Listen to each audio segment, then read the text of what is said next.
felt like you woke up early today? How many of you are tired right now?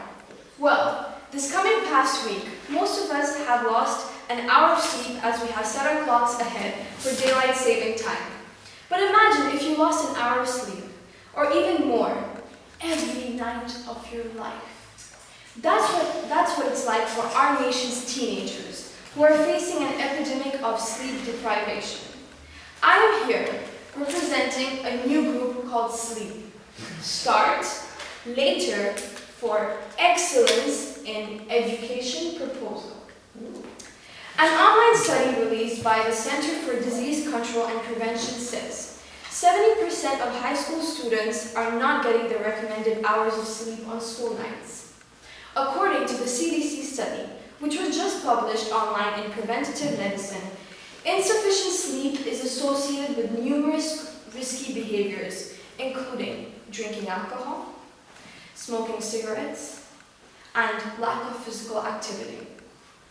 If it was just a matter of early morning fogginess, this wouldn't be a big deal.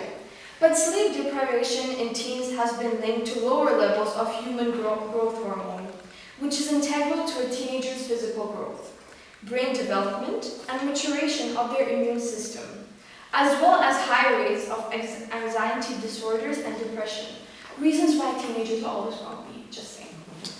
A 2010 study in the journal Sleep found that teenagers who go to bed after midnight are 24% more likely to suffer from depression and 20% more likely to consider harming themselves than those who go to sleep before 10 p.m.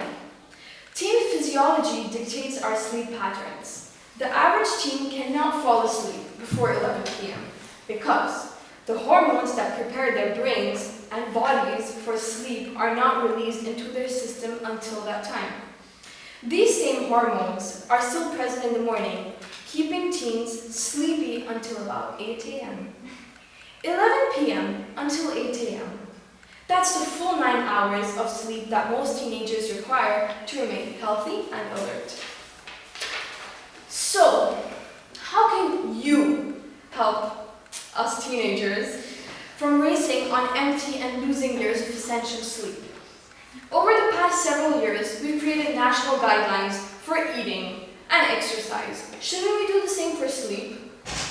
We can start by making changes in our school, like advocating for later high school start times.